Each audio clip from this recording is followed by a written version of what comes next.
Welcome to Gitamrit. Bhagavad Gita में जीवन के मूल प्रश्नों का उत्तर मिलता है। मैं कौन हूं? आत्मा क्या है? आत्मा का स्वरूप कैसा है? गीतामृत में इन्हीं विषयों का वर्णन सरल शब्दों में। Gita is eternal science and researching Gita गेट अमृत। अहम ब्रह्मास्मि, मैं आत्मा हूं। पिछले सेशन में चर्चा की थी अध्याय 18 श्लोक 36, 37, 38 एवं 39। आज की चर्चा का विषय है अध्याय 18 श्लोक 40 एवं 41। अध्याय 18 मोक्ष संन्यास योग, द योग ऑफ लिबरेशन बाय रिनंसिएशन। श्लोक 40 न तदस्ति पृथिव्यां वा दिवि देवेषु वा पुनः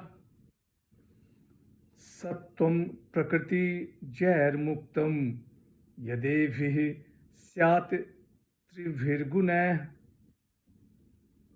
श्री भगवान watch.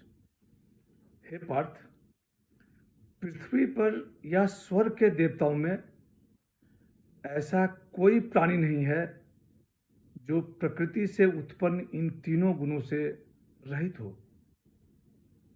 The blessed Lord said, there is no creature either on the earth or among the gods in heaven which is free from the three modes born of nature.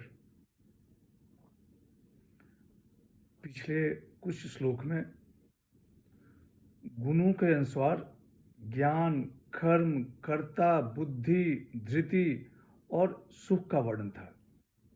यहाँ भगवान श्री कृष्ण उसका उपसंहार कर रहे हैं। भगवान श्री कृष्ण कह रहे हैं कि हे पार्थ, पृथ्वी पर या स्वर्ग के देवताओं में ऐसा कोई प्राणी नहीं है जो प्रकृति से उत्पन्न इन तीनों गुणों से रहित हो। जैसे मिट्टी के बिना ढेला असंभव है, वैसे ही गुणों के बिना प्राणी। संपूर्ण सृष्टि त्रिगुणों से ही बनी हुई है। सभी इन तीन गुणों के अधीन रहते हैं। अंतर केवल उनके अनुपात का है। मनुष्य को चाहिए कि वे रजोगुण और तमोगुण का त्याग कर सत्वगुण को बढ़ावें। साधक को सात्विक ज्ञान, कर्म, कर्ता, वृद्धि, धृति और सुख के अनुसार अपना जीवन व्यतीत करना चाहिए। उसके बाद सत्वगुण से ऊपर उन्हें उठना चाहिए। मोक्ष का यही मार्ग है। भगवान श्री कृष्ण अर्जुन को कहते हैं कि हे पार्थ, तुम गुणातीत हो जाओ। गुणातीत होने अर्थात आत्मा इसका परमात्मा में विलय, मोक्ष की प्राप्ति। श्लोक 41 ब्राह्मण क्षत्रिय विषाम शूद्राणाम च परंतप कर्माणि प्रभिभक्तानि स्वभाव प्रभु वैर्गुणैः।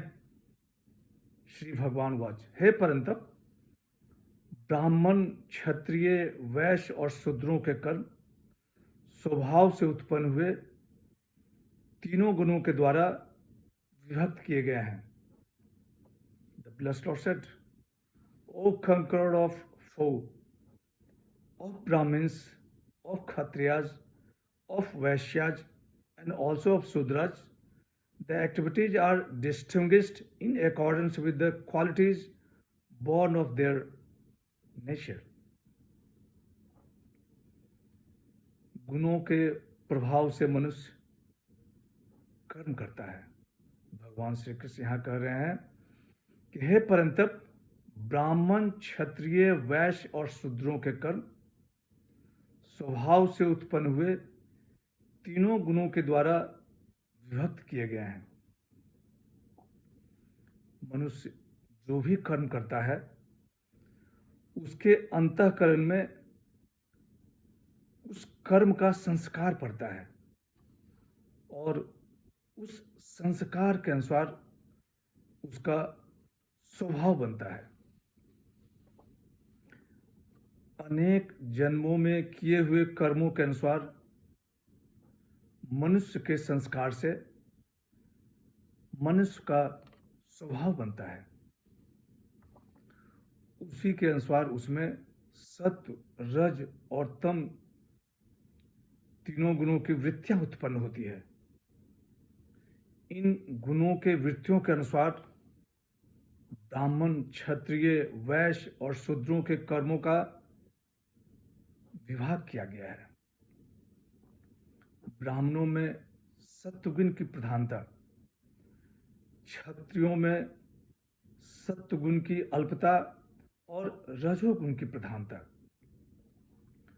वैश्यों में तमोगुण की अल्पता और रजोगुण की प्रधानता, शूद्रों में रजोगुण की अल्पता और तमोगुण की प्रधानता। आगे ब्राह्मण, क्षत्रिय, वैश्य और शूद्र के स्वाभाविक कर्म बताए गए हैं। आज की चर्चा यहीं समाप्त करते हैं। अगले सेशन में चर्चा को और आगे बढ़ाएंगे। यदा यदा हि धर्मस्य ग्लानिर्भवति भारत, अभ्युत्थानम् अधर्मस्य तदात्मानं सृजाम्यहम्। ओम तत्सत। हरे कृष्ण।